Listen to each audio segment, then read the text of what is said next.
कुछ कहानियां वक्त के साथ मिटती नहीं बल्कि वक्त के हर पल में गूंजती हैं।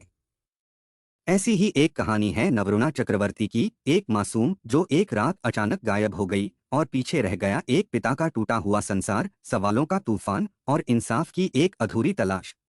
18 सितंबर 2012 की उस रात मुजफ्फरपुर की गलियों में पसरे सन्नाटे ने एक ऐसा रहस्य जन्म दिया जो आज भी हिंदुस्तान की सबसे अनसुलझी गुमशुदगियों में से एक है। ये सिर्फ एक बच्ची के लापता होने की कहानी नहीं है। ये उस तंत्र की पोल खोलती है जहां सत्ता, सिस्टम और सच्चाई के बीच मासूमियत कुचली जाती है। क्या हुआ था उस रात, नवरुणा कहाँ गई, और क्यों आज भी उसका नाम एक सवाल की तरह हवा में लटका है। इस वीडियो में हम जानेंगे उस रहस्य के हर पहलू को जो नवरुणा के साथ शुरू हुआ और आज भी जवाब के इंतजार में ठहरा हुआ है। तो चलिए जानते हैं सब कुछ विस्तार से इस वीडियो में। नमस्कार मेरे प्यारे भाइयों और बहनों, मैं विवेक कुमार। क्राइम की कहानी के नए एपिसोड में आप सभी लोगों का हार्दिक स्वागत है। कहानी में आगे बढ़ने से पहले कृपया क्राइम की कहानी चैनल को सब्सक्राइब कर बेल आइकन जरूर दबा लें ताकि मेरे हर वीडियो का नोटिफिकेशन आपको मिलता रहे। तो चलिए आज की कहानी शुरू करते हैं। मैं बात कर रहा हूं मुजफ्फरपुर जिले के उस चर्चित और रहस्यमयी नवरुणा हत्याकांड की जिसने पूरे बिहार को हिलाकर रख दिया था। यह एक ऐसा केस है जो आज भी अनसुलझा है। एक ऐसा सवाल है जिसका जवाब ना पुलिस के पास है ना समाज के पास। यह कहानी शुरू होती है 18 सितंबर 2012 की उस रात से जो हमेशा के लिए एक मासूम की जिंदगी के पन्नों को अधूरा छोड़ गई। मुजफ्फरपुर शहर की जवाहर लाल रोड के पास चक्रवर्ती लेन में एक प्रतिष्ठित बंगाली परिवार रहा करता था, चक्रवर्ती फैमिली। इस परिवार में थे उम्रदराज अतुल्य चक्रवर्ती, उनकी पत्नी मैत्रेयी चक्रवर्ती और उनके 3 बच्चे, एक बेटा और 2 बेटियां। उनके बड़े भाई भी इसी 2 मंजिला पुश्तैनी मकान में रहते थे। 7 पीढ़ियों से यही उनका ठिकाना था, यही उनकी जड़ें थीं। साल था 2012। घर की सबसे छोटी, सबसे चहेती बेटी थी नवरुणा चक्रवर्ती, मात्र 12 साल की उम्र, मासूमियत से भरी आंखें और सपनों से भरा बचपन। वह सेंट जेवियर स्कूल में 7वीं कक्षा में पढ़ती थी। नवरुणा पढ़ाई में बेहद होशियार थी। उस समय स्कूल में एग्जाम खत्म हो चुके थे और छुट्टियों का वक्त चल रहा था। 18 सितंबर की तारीख नजदीक आ चुकी थी। ये दिन तीज के त्योहार का था, एक ऐसा पर्व जो करवा चौथ जैसा होता है। भारत के एक हिस्से में जहां करवा चौथ मनाया जाता है, वहीं दूसरे हिस्से में तीज का त्योहार अपनी परंपराओं के साथ जीवित है। लेकिन यह त्योहार अलग अलग तारीखों पर आते हैं। आस पड़ोस की औरतों को तीज की तैयारी करते देख नवरुणा का भी मन रंग बिरंगा हो गया। उसने भी अपने नन्हे हाथों में मेहंदी रचवाने की जिद किया। रात में जब सब कुछ शांत हो चला था, तब उसने अपने हाथों में मेहंदी लगवाई। मेहंदी की खुशबू से कमरा महक उठा था। वैसे तो नवरुणा रोज अपने माता पिता के साथ ही उनके कमरे में सोती थी, लेकिन उस रात कुछ अलग था। उसने बड़ी मासूमियत से कहा, अगर आपके साथ सोऊंगी तो मेरी मेहंदी खराब हो जाएगी। माता पिता ने पहले उसे मना किया, आखिर वो महज 12 साल की थी, रात में डर भी तो लग सकता था। लेकिन नवरुणा की मासूम जिद के सामने किसी का मन नहीं पिघले, ये कैसे मुमकिन था। आखिरकार उसकी माँ ने दूसरे कमरे में उसके लिए बिस्तर ठीक किया और कहा, ठीक है बेटा, यहीं सो जाओ। नवरुणा खुश होकर उस कमरे में चली गई। कुछ देर पढ़ाई की, शायद अगले दिन के लिए कोई सपना बुन रही थी, फिर सो गई। घर का माहौल शांत था। हर कोई अपने अपने कमरों में गहरी नींद में डूब चुका था। और फिर तारीख बदलती है, 18 सितंबर से 19 सितंबर। घड़ी की सुइयां तड़के 3:30 के आसपास का समय दिखा रही थीं।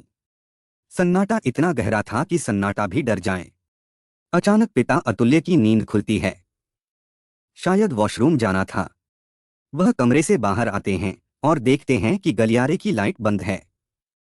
वैसे तो घर का एक नियम सा बन गया था, गलियारे की लाइट रात भर जलती रहती थी, खासकर जब बच्चे अलग कमरे में सोते थे। और आज तो नवरुणा अकेले सो रही थी, तो लाइट का ऑन रहना और भी जरूरी था ताकि उसे अंधेरे से डर ना लगे। पिता अतुल्य को साफ याद था, उन्होंने खुद अपने हाथों से वह लाइट ऑन की थी, लेकिन अब वह बंद थी। मन में अजीब सा खटका हुआ। उन्होंने तुरंत अपनी पत्नी को जगाया। नींद से हड़बड़ाई पत्नी ने कहा, मैं तो उधर गई ही नहीं। यह सुनते ही अतुल्य का दिल बैठने लगा। बेचैनी में उन्होंने पूरी बात पत्नी को बताई। अब दोनों का मन घबरा चुका था। वे घबराए हुए नवरुणा के कमरे की ओर भागे। दरवाजा बस हल्के से भिड़ा हुआ था। धीरे से खोलकर जैसे ही वे अंदर घुसे, एक अजीब सी शांति कमरे में पसरी हुई थी। बेड पर चादर पूरी तरह फैली हुई थी। ऐसा लग रहा था मानो कोई बच्ची आराम से सो रही हो। पिता ने आगे बढ़कर प्यार से बेटी का चेहरा देखने के लिए चादर थोड़ा हटाया और वहीं ठिठक गए। उनके पैरों तले जमीन खिसक गई। चादर के नीचे उनकी बेटी नवरुणा थी ही नहीं। तकिए एक लाइन में सजाकर उन्हें चादर से इस तरह ढका गया था जैसे कोई वहां सो रहा हो। जब चादर और तकियों को हटाया गया तो देखा बेड थोड़ा सा गीला था। एक अजीब सा डर दोनों के दिल में समा गया। यह सब क्या था? क्या कोई खेल हुआ था? अगर चादर और तकिए इस तरह ना लगे होते तो यही लगता कि नवरुणा शायद वॉशरूम में होगी, लेकिन माँ ने तसल्ली के लिए वॉशरूम में भी देखा। फिर पूरे घर के हर कमरे, हर कोने की तलाशी ली गई, लेकिन बेटी नवरुणा कहीं पर भी नहीं थी। वह कहीं गायब हो गई थी। माँ अब अपने होश खो बैठी थी। बेटी के गायब होने का सदमा उसके चेहरे पर साफ दिख रहा था। वह दौड़कर आंगन में आई और चीख चीख कर रोने लगी, मेरी बेटी कहाँ गई, मेरी नवरुणा, मेरी बच्ची। उनकी आवाज सुनते ही ऊपर की मंजिल पर सो रहे नवरुणा के बड़े पिता भी घबराकर नीचे उतर आए। कुछ ही मिनटों में पूरा परिवार इकट्ठा हो गया।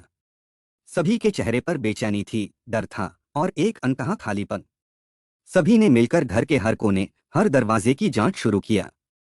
मुख्य द्वार, पीछे का गेट, यहाँ तक कि आंगन की दीवारों को भी देखा गया। हर जगह ताले जड़े हुए थे। बाहर निकलने का कोई रास्ता नहीं था। तो फिर नवरुणा कहाँ गई? कौन था जो उसे इस तरह साजिश के साथ उठा ले गया? जैसे जैसे सुबह की रोशनी फैलने लगी, पूरे मोहल्ले में अफरा तफरी मच गई। बात आग की तरह फैल गई। एक बच्ची रात के अंधेरे में अपने ही घर से गायब हो गई है। माता पिता कांपते हुए मुजफ्फरपुर टाउन पुलिस स्टेशन पहुंचे और मामले की सूचना दिया। पिता अतुल्य ने शक जाहिर किया, हमारी प्रॉपर्टी पर कुछ लैंड माफियाओं की नजर है, हो सकता है इसमें उनका ही हाथ हो। उन्होंने सीधे तौर पर किडनैपिंग की शिकायत दर्ज कराई। लेकिन अफसोस, शुरुआती समय में पुलिस ने इस केस को गंभीरता से नहीं लिया। उसे महज घरेलू मामला समझकर नजरअंदाज किया गया। फिर भी एक औपचारिकता के तहत पुलिस टीम जांच के लिए घर पहुंची। जब दिन का उजाला पूरी तरह फैल चुका था, तब कुछ पड़ोसियों की नजर रोड की तरफ खुलने वाली एक खिड़की पर पड़ी। यह वही कमरा था जिसमें नवरुणा सो रही थी। उन्होंने देखा कि खिड़की की 3 ग्रिल्स बाहर की तरफ मुड़ी हुई थीं। शक और तेज हो गया। लगने लगा कि शायद उसी रास्ते से नवरुणा को बाहर निकाला गया होगा। खिड़की की मुड़ी हुई ग्रिल्स के बीच इतना गैप बन गया था कि एक इंसान आसानी से उसमें से आ जा सकता था। वैसे भी घर के बाहर जाने वाले सभी रास्तों पर ताला लगा हुआ था। पिता का कहना था कि जब उन्हें पहली बार यह एहसास हुआ कि नवरुणा गायब हो चुकी है, तब जिस खिड़की की ग्रिल्स मुड़ी हुई थीं, उसका पल्ला भी लगा हुआ था, यानी वह बंद था। उनका मानना था कि किडनैपर्स ने जानबूझकर ऐसा किया ताकि किसी को तुरंत शक ना हो और यह भी ना समझ आ सके कि बच्ची किस रास्ते से निकली। लेकिन लोकल पुलिस ने इस पूरे मामले को एक अलग ही एंगल दे दिया। शुरुआती जांच में उन्होंने थ्योरी बनाई कि शायद लड़की का किसी के साथ प्रेम संबंध था और वह उसी के साथ भाग गई है। उन्होंने दलील दी, जब कोई खुद भागता है तो तकिए और चादर को इस तरह बिछाकर जाता है कि लगे जैसे वह सो रहा हो, ताकि घरवालों को कुछ देर तक पता न चले। पुलिस का यह भी कहना था, अगर लड़की को किडनैप किया गया होता तो वह जरूर शोर मचाती, चिल्लाती, किसी तरह का विरोध करती। कमरे की चीजें बिखरी होती, बिस्तर अस्त व्यस्त होता। लेकिन चक्रवर्ती परिवार का दर्द और तर्क कुछ और ही कहते थे। उन्होंने साफ कहा, वह बच्ची सिर्फ 12 साल की थी। वह इन सब बातों को समझने लायक भी नहीं थी। वो तो अभी तक अपनी माँ के साथ सोती थी, अपने स्कूल, अपनी पढ़ाई और अपनी किताबों की दुनिया में खोई रहती थी। नवरुणा के स्कूल से भी कोई ऐसा प्रमाण नहीं मिला जिससे लगे कि वह किसी से प्रेम संबंध में थी या घर छोड़ने की मानसिक स्थिति में थी। लेकिन शायद जब सिस्टम आंखें मूंद लेता है, तब उसे दर्द से भी शक की बू आती है। लोकल पुलिस ने अगला इल्जाम और भी गंभीर लगाया। उन्होंने नवरुणा के माता पिता पर ही शक जताया। कहा गया कि नवरुणा के माता पिता ही अपनी बेटी को गायब कर रहे हैं और अब इस पर नाटक कर रहे हैं। उनका दावा था, बेटी का प्रेम संबंध था और सम्मान बचाने के लिए पिता ने ही अपनी बेटी का कत्ल कर दिया।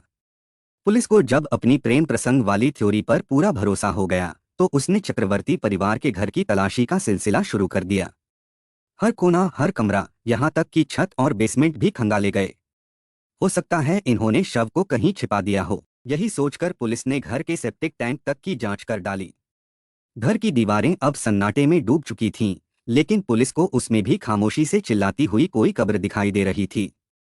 यह तलाशी, यह जिल्लत 1-2 दिन नहीं, पूरे 1 महीने तक जारी रही। नवरुणा के पिता अतुल्य चक्रवर्ती, जो एक प्रतिष्ठित फार्मास्यूटिकल बिजनेसमैन थे, अब सिस्टम से लड़ने की ठान चुके थे। पैसों की कोई कमी नहीं थी, लेकिन मामला अब सिर्फ पैसों का नहीं, इज्जत और इंसाफ का बन गया था।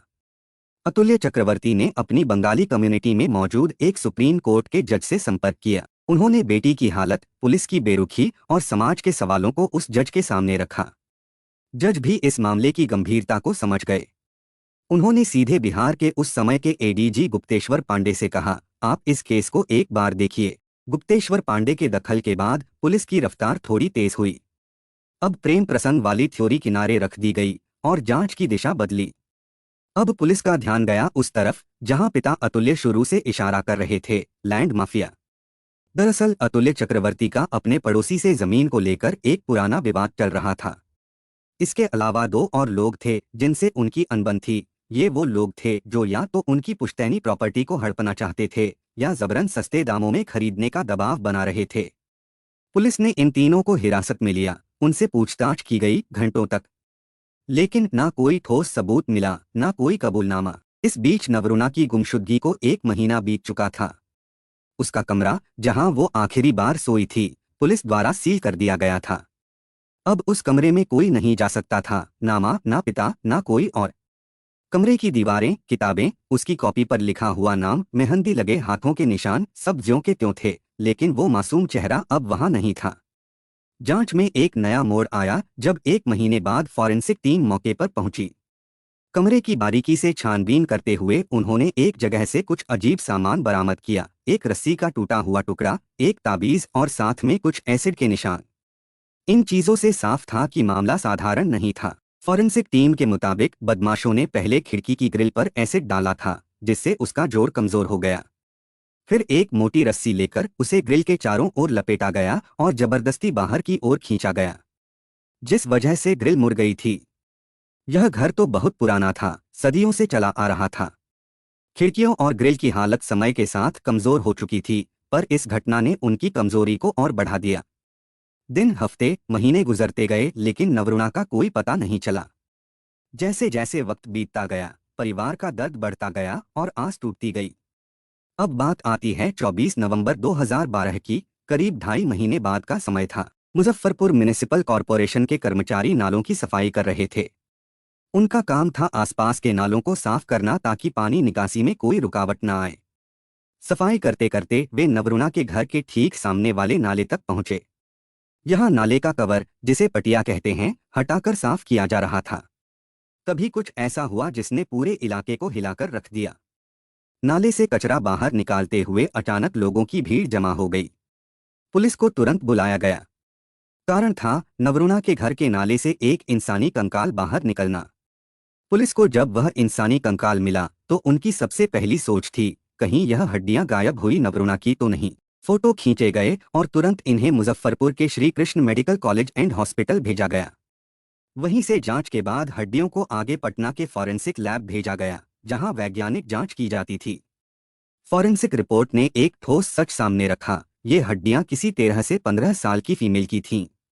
रिपोर्ट में यह भी बताया गया कि यह कत्ल ज्यादा पुराना नहीं लग रहा था, संभवतः 10 से 20 नवंबर 2012 के बीच हुआ होगा।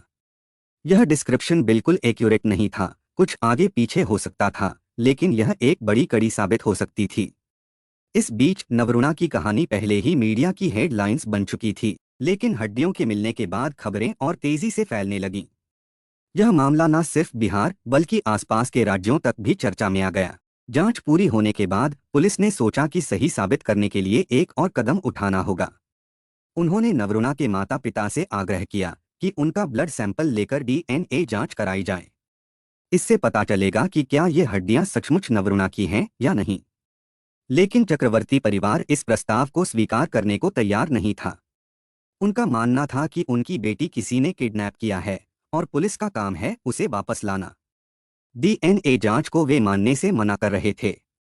यह परिस्थिति कई सवालों और अनसुलझे रहस्यों के बीच बढ़ती गई। और अंततः दिसंबर 2012 तक यह केस सीआईडी के पास सौंप दिया गया। सीआईडी ने भी नवरुणा के परिवार से आग्रह किया कि वे डीएनए जांच के लिए अपना सैंपल दें ताकि हड्डियों की जांच को पुष्टि मिल सके, लेकिन परिवार ने साफ मना कर दिया। वे ना तो पुलिस की और ना ही सीआईडी की बात मान रहे थे। यह बात सीआईडी के लिए एक आश्चर्यजनक बात थी, कहीं मामला परिवार के अंदर ही तो छिपा नहीं है। सीआईडी ने जांच को और आगे बढ़ाया, लेकिन कुछ भी ठोस सुराग हाथ नहीं लगा। समय बीतता गया, पर केस जमीनी स्तर पर कहीं फंसा हुआ था। पुलिस और सीआईडी दोनों की तरफ से कोई भी निर्णायक लीड नहीं मिल रही थी। जांच के दौरान सीआईडी ने लैंड माफिया के एंगल से भी छानबीन किया। कुछ बिजनेसमैन से बात की गई, जिनके जरिए एक बड़ी जानकारी मिली। असली सच सामने आया कि अतुल्य चक्रवर्ती अपनी प्रॉपर्टी बेचने की तैयारी में थे।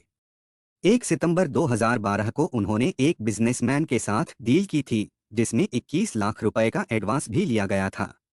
लेकिन ये बात उन्होंने पुलिस को छिपा रखी थी।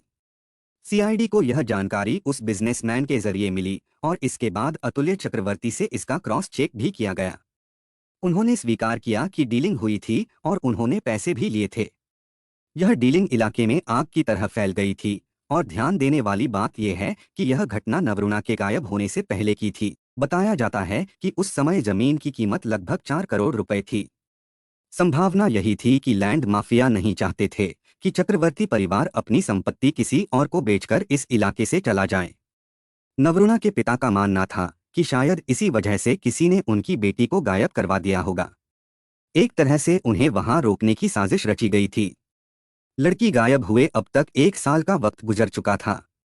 सीआईडी की जांच भी नाकाम साबित हुई, कोई ठोस सुराग नहीं मिला। फिर सितंबर 2013 में एक जन सुनवाई हुई, जहां नवरुणा के माता पिता ने बिहार के मुख्यमंत्री से मुलाकात किया। उन्होंने उनसे विनती की कि यह केस सीबीआई को सौंपा जाए, क्योंकि स्टेट पुलिस इस मामले को सुलझाने में असमर्थ थी। उनका कहना था कि इसमें बड़े बड़े लोगों का हाथ है, इसलिए स्थानीय पुलिस पर भरोसा नहीं किया जा सकता है। राज्य सरकार ने इस मांग को सुना और केस को सीबीआई को सौंपने का फैसला किया। लेकिन सीबीआई ने इस केस को तुरंत स्वीकार नहीं किया। कारण था, क्या स्टेट सीआईडी इतनी कमजोर थी कि वह केस सुलझा ना सके? दूसरी बात यह कि राज्य सरकार ने सीबीआई को जांच के लिए जरूरी ऑफिसर उपलब्ध नहीं कराए थे। नवरुणा के माता पिता ने हार नहीं मानी। उन्होंने सुप्रीम कोर्ट में अपील किया। सुप्रीम कोर्ट ने मामले की गंभीरता को समझते हुए आदेश दिया कि यह केस सीबीआई के द्वारा ही जांचा जाएगा। फरवरी 2014 से सीबीआई ने अपनी तहकीकात की शुरुआत किया। उनका पहला कदम था घर के पास मिले हड्डियों के अवशेषों की डीएनए जांच कराना। लेकिन नवरुणा के माता पिता अब भी हठधर्मिता दिखा रहे थे, वे डीएनए जांच के लिए तैयार नहीं थे। फिर सीबीआई ने बड़ी समझदारी से उन्हें समझाया, आपकी बेटी को गायब हुए इतने दिन हो चुके हैं। ना तो कोई जीवित होने का सबूत मिला है और ना ही मौत का कोई सबूत। अगर डीएनए जांच नहीं कराई गई तो हमारा इन्वेस्टिगेशन आगे बढ़ाना संभव नहीं होगा। इस बार परिवार ने मान लिया और अपनी सहमति दे दिया। सीबीआई ने उनका ब्लड सैंपल लेकर पटना के मेडिकल कॉलेज में अवशेषों के साथ डीएनए मैच करवाया और परिणाम आया, डीएनए मैच हो गया। यह हड्डियां वाकई में नवरुणा की ही थीं। इतने दिनों से परिवार मान रहा था कि नवरुणा जीवित है, किसी ने उसे किडनैप कर रखा है। लेकिन अब सच सामने था, वह अवशेषों के रूप में ही थी। अवैध हड्डियों की जांच में यह भी सामने आया कि अवशेषों के साथ कहीं ना कहीं छेड़छाड़ हुई थी। ये अवशेष पहले पुलिस के कब्जे में थे, फिर सीआईडी के पास भेजे गए थे। नवरुणा के पिता अतुल्य चक्रवर्ती ने आरोप लगाया कि पुलिस और सीआईडी के अधिकारी लैंड माफियाओं से मिले हुए होंगे। उन्होंने बताया कि जब नाले से अवशेष मिले थे तो उन्हें उनकी एक फोटो एक आला दर्जे के अधिकारी ने दिखाई थी। उस अधिकारी ने कहा कि ये हड्डियां किसी लंबे चौड़े आदमी की लग रही हैं। पिता अतुल्य चक्रवर्ती ने भी फोटो देखकर यही महसूस किया, क्योंकि मिली हड्डियों में पैर की हड्डी काफी लंबी थी। लेकिन नवरुणा तो केवल 12 साल की बच्ची थी, जो इस हड्डी के आकार के हिसाब से बहुत छोटी लगती थी। Shri Krishna medical college and hospital में जांच करने वाले डॉक्टर ने बताया कि ये हड्डियां लगभग 12 से 24 महीने पुरानी हैं, जबकि नवरुणा केवल 2.5 महीने पहले ही गायब हुई थी। नवरुणा के पिता के अनुसार ये हड्डियां देखने में भी काफी कमजोर और पुरानी लग रही थीं, जैसे कई दिनों से नाले की गंदगी में पड़ी हों। स्कल यानी खोपड़ी में इतनी मिट्टी भरी थी कि उसे निकालने पर आधा किलो से कम मिट्टी नहीं निकलेगी। नाले की सफाई के बारे में पिता ने बताया कि छठ पूजा के दौरान यानी 1 महीने पहले ही नाले की सफाई हुई थी। ऐसे में 1 महीने के भीतर फिर से नाले की सफाई होना बेहद संदेहास्पद था। इस बात से वह वार्ड काउंसलर पर भी शक जताते हैं, क्योंकि नाले की सफाई के आदेश वही देते थे और उसी वक्त वह मौके पर भी मौजूद था। उस काउंसलर पर पुलिस में कई गंभीर मामले भी दर्ज थे, जिनमें ट्रेन डकैती जैसी घटनाएं भी शामिल थीं। मुजफ्फरपुर के अस्पताल में हुई जांच के बाद अवशेषों को आगे की पुष्टि के लिए पटना के अस्पताल भेजा गया। नवरुणा के पिता के अनुसार उस समय जांच करने वाले एक डॉक्टर ने कहा था कि ये हड्डियां किसी 30 से 40 साल के आदमी की लग रही हैं। इतना ही नहीं, नवरुणा के पिता ने इस बारे में एक न्यूज आर्टिकल भी पढ़ा था, लेकिन अचानक वह रिपोर्ट और बातें दबा दी गईं। फिर एक नई रिपोर्ट आई जिसमें बताया गया कि हड्डियां किसी 13 से 15 साल की लड़की की हैं, जिसका कत्ल 10 से 20 नवंबर के बीच हुआ होगा। इसके बाद डीएनए जांच की रिपोर्ट आई। डीएनए मैच तो हुआ, लेकिन साथ ही छेड़छाड़ की भी बात सामने आई। नवरुणा के पिता के अनुसार नवरुणा के गायब होने के बाद जब वे सुप्रीम कोर्ट के एक जज के जरिए एडीजी गुप्तेश्वर पांडे से मिले तो उन्होंने अतुल्य चक्रवर्ती को एक कागज पर फोन नंबर लिख कर दिया और कहा, इस नंबर पर बात कीजिए। घर वापस आकर पिता ने उस नंबर पर कॉल किया। फोन उठाते ही वहां से नवरुणा के रोने और चिल्लाने की आवाजें सुनाई दे रही थी, पर जैसे ही बात बढ़ी कॉल कट गई। फिर जब पिता ने दोबारा कॉल किया तो फोन स्विच ऑफ मिल रहा था। आगे उन्होंने गौर किया कि पहले भी इस नंबर से कई कॉल आ चुके थे, जिन्हें उन्होंने एक तरह का रॉन्ग नंबर समझकर इग्नोर कर दिया था। फिर एक पुलिस ऑफिसर ने वही नंबर दिया था जिससे पहले भी नवरुणा चक्रवर्ती के पिता को कॉल आए थे। इस बार भी उस नंबर से नवरुणा की रोने की आवाजें सुनाई दिया। पिता को इस बात का एहसास हुआ कि मामला बहुत बड़ा है और इसमें बड़े बड़े लोग शामिल हैं। धीरे धीरे यह बात फैलने लगी कि एडीजी गुप्तेश्वर पांडे का भी माफियाओं के साथ संबंध है। जब यह सवाल उठे तो कई लोग सीधे एडीजी से पूछताछ करने लगे, लेकिन एडीजी ने अपने ऊपर लगे सारे आरोपों से साफ इनकार किया। उनका कहना था कि अतुल्य चक्रवर्ती के कुछ करीबी लोग उन्हें बदनाम करने की कोशिश कर रहे हैं। उन्होंने कहा, अगर सीबीआई चाहे तो उनसे पूछताछ कर सकती है, मुझे कोई आपत्ति नहीं है। इसके बाद एडीजी ने एक घटना का किस्सा भी सुनाया जो दिसंबर 2012 के आसपास हुई थी। एक महिला बैंक कर्मचारी ने उन्हें कॉल किया। वह बेहद दुखी थी और रो रही थी। उसने बताया कि एक लड़का पिछले कई महीनों से उसका पीछा कर रहा है, लगातार लव लेटर, मैसेजेस और कमेंट्स कर रहा है। उस महिला ने कई बार उसे मना किया, लेकिन लड़का नहीं माना। आखिरी बार उसने कहा था कि अगर पुलिस कुछ नहीं करती तो वह खुद को खत्म कर लेगी। यह 2012 का समय था। उसी दौर में निर्भया जैसी दर्दनाक घटना ने पूरे देश को झकझोर दिया था। हर कोई आक्रोश में था। ठीक उसी समय एक महिला ऐसी कहानी लेकर आई जिसने सबको हैरान कर दिया। एडीजी ने तुरंत स्थिति की गंभीरता समझी और एक्शन लिया। महिला की सुरक्षा के लिए मुजफ्फरपुर के एसपी से बात की गई, लेकिन डर की वजह से महिला ने उस लड़के का नाम छुपा रखा था, क्योंकि उसे डर था कि कहीं पता चल गया तो वह तेजाब फेंक सकता है। कुछ अधिकारी शादी के वर्दी में उस महिला पर नजर रखने लगे। एक शादी के दौरान वह लड़का सामने आया, पुलिस ने उसे उठाया और उसका फोन जब्त कर लिया। मोबाइल में कई टेक्स्ट मैसेज और लड़के के पास से कई प्रेम पत्र भी मिले। पुलिस ने उसे गिरफ्तार कर जेल भेज दिया, लेकिन कुछ समय बाद उसे बेल मिल गई। आगे यह लड़का आरटी एक्टिविस्ट बन गया, क्योंकि यह एडीजी गुप्तेश्वर पांडे की वजह से ही जेल गया था, तो उसको टारगेट करके इसने कई सारे लेटर्स लिखकर ढेर सारे इल्जाम लगाए। इसने 50 पिटीशन दायर किए, अभियान चला दिया। प्रधानमंत्री से लेकर प्रेसिडेंट तक, होम मिनिस्टर से लेकर राज्यपाल तक, सुप्रीम कोर्ट के जज तक कई सारे लेटर्स भेजे। एडीजी के अनुसार उनके ऊपर लगे हर एक एलिगेशन की गहन जांच हुई, लेकिन सभी में वे निर्दोष पाए गए। आगे जब पुलिस ने इस लड़के से बात की तो सारी सच्चाई सामने आई। पता चला कि वह मीडिया के सामने आईपीएस ऑफिसर को बदनाम करना चाहता था। नवरुणा केस में भी इस लड़के ने दखल दिया था, क्योंकि उसे एडीजी से बदला लेना था। इसलिए उसने अपने कनेक्शंस नवरुणा की फैमिली में खोजे। नवरुणा की बड़ी बहन का कॉलेज उसी लड़के के करीबी जानने वाले के संपर्क में था। इस तरह कनेक्शन बनाकर वह लड़का नवरुणा के पिता के कान भरने लगा कि एडीजी ऐसे ऐसे काम कर रहे हैं। एडीजी ने एक इंटरव्यू में बताया कि उन्हें नहीं पता था कि यह वही लड़का है जिसे उन्होंने किसी लड़की के पीछे पड़ा होने के कारण पकड़ा था। 2016-17 के आसपास इस लड़के ने नवरुणा केस से संबंधित सुप्रीम कोर्ट में पिटीशन भी डाली कि सीबीआई की जांच तेज होनी चाहिए। सीबीआई की जांच में भी कोई ठोस सुराग नहीं मिल रहा था, जबकि एडीजी ने 66 लोगों को उठाकर पूछताछ किया, 250 लोगों को नोटिस भेजकर ऑफिस बुलाया और उनसे बात किया। इस पूरे अभियान में एडीजी से लेकर एसपी, डीएसपी, थानेदार, इंस्पेक्टर और कई अधिकारी शामिल थे। सीबीआई द्वारा पहला अरेस्ट 5 सितंबर 2017 को हुआ था। वह वार्ड काउंसलर था जिसने नाले की सफाई कराई थी, लेकिन उसके खिलाफ कोई ठोस सबूत नहीं मिलने के कारण उसे छोड़ना पड़ा। फिर 29 अप्रैल 2018 को 6 लोगों को गिरफ्तार किया गया। सीबीआई को 14 दिनों का रिमांड भी मिला। इनमें जिला परिषद के अधिकारी, इलाके के वाइस चेयरमैन, एक बिल्डर, एक मार्बल बिजनेसमैन, एक होटल मालिक और एक प्राइवेट हॉस्पिटल के मालिक शामिल थे। साथ ही नवरुणा का एक पड़ोसी भी गिरफ्तार था। सीबीआई ने इनके साथ साथ जिन लोगों से पूछताछ की, उनका narco test, lie detector test, brain mapping test और कई अन्य साइंटिफिक टेस्ट भी करवाए, लेकिन किसी के खिलाफ कोई सबूत नहीं मिला। उधर सुप्रीम कोर्ट से भी सीबीआई ने करीब 10 बार मोहलत मांगी।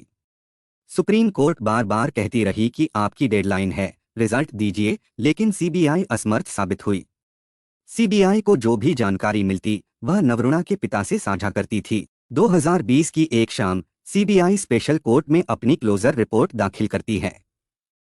इसमें कहा गया कि जांच के दौरान कोई ठोस साक्ष्य नहीं जुटा पाने के कारण मामले की जांच बंद की जा रही है। 40 पेज की इस क्लोजर रिपोर्ट में सीबीआई ने कोर्ट के सामने 86 महत्वपूर्ण पॉइंट्स रखे थे। पहले नवरुणा के माता पिता कातिल को पकड़वाने की जंग लड़ रहे थे, लेकिन अब सीबीआई की जांच को लेकर कोर्ट से लड़ाई लड़ रहे हैं।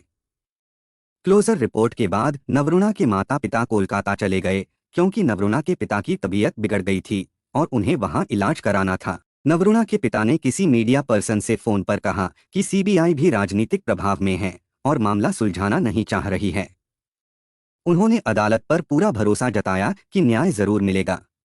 तो क्या सच में लैंड माफिया इस रहस्यमय घटना के पीछे थे, या फिर कोई और अंधेरी सच्चाई इस केस में छिपी है? नवरुणा की गुमशुदगी और उसके बाद की जांच ने समाज के कई छुपे हुए पहलुओं को उजागर किया। एक मासूम लड़की की रहस्यमय हत्या ने न केवल उसके परिवार को टूटकर रख दिया, बल्कि न्याय व्यवस्था, सत्ता के दुरुपयोग और समाज में व्याप्त भ्रष्टाचार की भी पोल खोल दिया। यह केस दिखाता है कि कैसे आर्थिक लालच, सामाजिक दबाव और राजनीतिक खेल इस प्रकार की घटनाओं के पीछे हो सकते हैं। वहीं परिवार की न्याय की गुहार और उनके संघर्ष ने हमें यह भी सिखाया कि सच्चाई के लिए लड़ाई कितनी कठिन होती है। अंतिम में नवरुणा की कहानी एक पीड़ा और चेतावनी बनकर सामने आई, जो हमें अपने समाज में बच्चों की सुरक्षा, न्याय प्रणाली की मजबूती और भ्रष्टाचार के खिलाफ सतर्क रहने की याद दिलाती है। यह कहानी हमारे समाज के उन अनसुने और अनदेखे जख्मों को सामने लाती है, जिन्हें हमें समझना और सुधारना होगा, ताकि भविष्य में ऐसी त्रासदियों को रोका जा सके। आज की कहानी बस यही तक। अब बारी कमेंट पढ़ने की है। ममता सिंह मैम ने कमेंट किया है, क्या कमेंट किया जाए, बेशर्मी से भरी सूचना है। मैम आपके सपोर्ट और प्यार के लिए दिल से धन्यवाद। मीरा राय मैम ने कमेंट किया है, मैम आपके सपोर्ट और प्यार के लिए दिल से धन्यवाद। श्रेया वसानी जी ने कमेंट किया है, good afternoon sir, good afternoon Shreya ji. आपके सपोर्ट और प्यार के लिए दिल से धन्यवाद। संजना मुखर्जी मैम ने कमेंट किया है, कैसी औरत थी ये, इंडियन वुमेन तो अपने हस्बैंड के लंबी उम्र के लिए पूजा करते हैं। मैम आपके सपोर्ट और प्यार के लिए दिल से धन्यवाद। रीता छेत्री मैम ने कमेंट किया है, हर किसी पर भरोसा करना बहुत भारी पड़ सकता है, जैसे बबीता के साथ हुआ। वो एक के बाद एक से भरोसा करती गई और अंत में अपनी और दोनों बच्चियों को मौत मिल गई। मैम आपके सपोर्ट और प्यार के लिए दिल से धन्यवाद। माला कुमारी राय जी ने कमेंट किया है, लव मैरिज का अक्सर ऐसा ही कुछ अंजाम होता है। मैम आपके सपोर्ट और प्यार के लिए दिल से धन्यवाद। सुषमा शाह जी ने कमेंट किया है, वेरी सैड स्टोरी। मैम आपके सपोर्ट और प्यार के लिए दिल से धन्यवाद। रोशनी मेहरा जी ने कमेंट किया है, हेलो विवेक भाई, good afternoon. Hello sister, good afternoon. आपके सपोर्ट और प्यार के लिए दिल से धन्यवाद। जमुना अटलुरी जी ने कमेंट किया है, सो सैड स्टोरी। सर आपके सपोर्ट और प्यार के लिए दिल से धन्यवाद। लोकेन राय जी ने कमेंट किया है, सैड स्टोरी। मैम आपके सपोर्ट और प्यार के लिए दिल से धन्यवाद। दीपा सिंह जी ने कमेंट किया है, मैम आपके सपोर्ट और प्यार के लिए दिल से धन्यवाद। यास्मीन जी ने कमेंट किया है, so sad for him. Yasmin from USA. Ma'am आपके सपोर्ट और प्यार के लिए दिल से धन्यवाद। कल्पना लिंबू जी ने कमेंट किया है, मैम आपके सपोर्ट और प्यार के लिए दिल से धन्यवाद। धर्मेंद्र दहिया जी ने कमेंट किया है, good afternoon sir. Sir good afternoon, आपके सपोर्ट और प्यार के लिए दिल से धन्यवाद। सरिता राय जी ने कमेंट किया है, मैम आपके सपोर्ट और प्यार के लिए दिल से धन्यवाद। अनुज कुमार जी ने कमेंट किया है, सर आपके सपोर्ट और प्यार के लिए दिल से धन्यवाद। करिश्मा मौर्य जी ने कमेंट किया है, मैम आपके सपोर्ट और प्यार के लिए दिल से धन्यवाद। तुलसी चौरसिया जी ने कमेंट किया है, मैम आपके सपोर्ट और प्यार के लिए दिल से धन्यवाद। मनोज प्रभाकर जी ने कमेंट किया है, जब 1 लाख मिल रहा था, साथ 20 लाख मिलने का प्रॉमिस था, फिर मर्डर की क्या जरूरत थी। सर आपके सपोर्ट और प्यार के लिए दिल से धन्यवाद। रश्मि हल्दाणकर जी ने कमेंट किया है, ऐसे कैसे लोग हैं कि पैसे के लिए मर्डर कर दिया, अब तो कुछ बचा नहीं रिश्तों में। मैम आपके सपोर्ट और प्यार के लिए दिल से धन्यवाद। तजिंदर कौर मैम ने कमेंट किया है, आज भी इतने हैवान लोग हैं दुनिया में, पेरेंट्स को अपनी बेटियों के साथ खड़ा होना चाहिए। एक बार बोल दे कि वह खुश नहीं है तो उसी टाइम पेरेंट्स को एक्शन के लेना चाहिए, अब पूरी उम्र का रोना रह गया। मैम आपके सपोर्ट और प्यार के लिए दिल से धन्यवाद। अभिनव जी ने कमेंट किया है, सर जी नमस्कार। मैं आपका ये वीडियो कई बार देखा, बहुत दुख हुआ स्टोरी सुनकर। क्या प्रिंसिपल साहब की एज 80 साल थी। मैंने एज का कंफर्म करने के लिए वीडियो कई बार देखा सुना, एज समझ नहीं आई, शायद 80 सुना रहा है, जिस पर मुझे विश्वास ही नहीं हो पा रहा। बच्चे के टेस्ट वाली बात, क्या 80 साल की उम्र में भी पुरुष बच्चा पैदा करवा सकता है। प्लीज कमेंट का रिप्लाई जरूर दे सर नमस्कार। मुझे भी ऐसा ही लगा था, उसके बाद मैंने खुद कई न्यूज आर्टिकल देखे, हर जगह उम्र यही थी। आपके सपोर्ट और प्यार के लिए दिल से धन्यवाद। नीता थापा जी ने कमेंट किया है, इंडियन पेरेंट्स को भले बेटी मर जाए वो चलेगा, लेकिन शादी कर दी हुई बेटी घर वापस आए वो नहीं चलेगा। मैम आपके सपोर्ट और प्यार के लिए दिल से धन्यवाद। सनी भंडारी जी ने कमेंट किया है, गुड आफ्टरनून एवरीवन। सर आपके सपोर्ट और प्यार के लिए दिल से धन्यवाद। निर्मला अरबल जी ने कमेंट किया है, good afternoon sir. Hello ma'am good afternoon, आपके सपोर्ट और प्यार के लिए दिल से धन्यवाद। श्याम बहादुर गुप्ता जी ने कमेंट किया है, माँ बाप ये सोचते हैं सब ठीक हो जाएगा, इससे लड़के के परिवार वाले सोचते हैं इसको परिवार का कोई सपोर्ट नहीं है, इससे उनका मनोबल बढ़ता है। सर आपके सपोर्ट और प्यार के लिए दिल से धन्यवाद। हरे कृष्ण नाम के आईडी से कमेंट आया है, लोग भूल जाते हैं कि दूसरों की बेटियां भी वैसे ही प्यारी होती हैं जैसे उनको अपनी बेटियां होती हैं। आपके सपोर्ट और प्यार के लिए दिल से धन्यवाद। मेरे कुछ भाई और बहन ऐसे भी हैं जो डेली के लिसनर हैं, हर वीडियो को देखते हैं और कमेंट करते हैं, जैसे Simran Savi ji, Sonal Karelia ji, Rahul Jaykar ji, Vinod Rajput ji, Ganesh Saud ji, Zaheer Don ji, Kanchan Patel ma'am, David sir, Mohammad Umar ji, Rekha Sokal ji, Vivek ji, Ganpat Singh Bhati ji और सभी भाई बहनों को शुक्रिया जो मेरे वीडियो को लाइक शेयर और कमेंट करते हैं। आप लोग ऐसे ही अपना प्यार बनाए रखिए, मैं आप लोगों के लिए रोज नए वीडियो लाता रहूंगा। कहानी को लास्ट तक सुनने के लिए आपका धन्यवाद। इस कहानी के बारे में अपनी राय कमेंट करके ज़रूर बताइएगा और ऐसी ही अपराध की सच्ची कहानियों के लिए हमारे चैनल क्राइम की कहानी को सब्सक्राइब कर लीजिए। कहानी को लाइक और शेयर ज़रूर करें। धन्यवाद।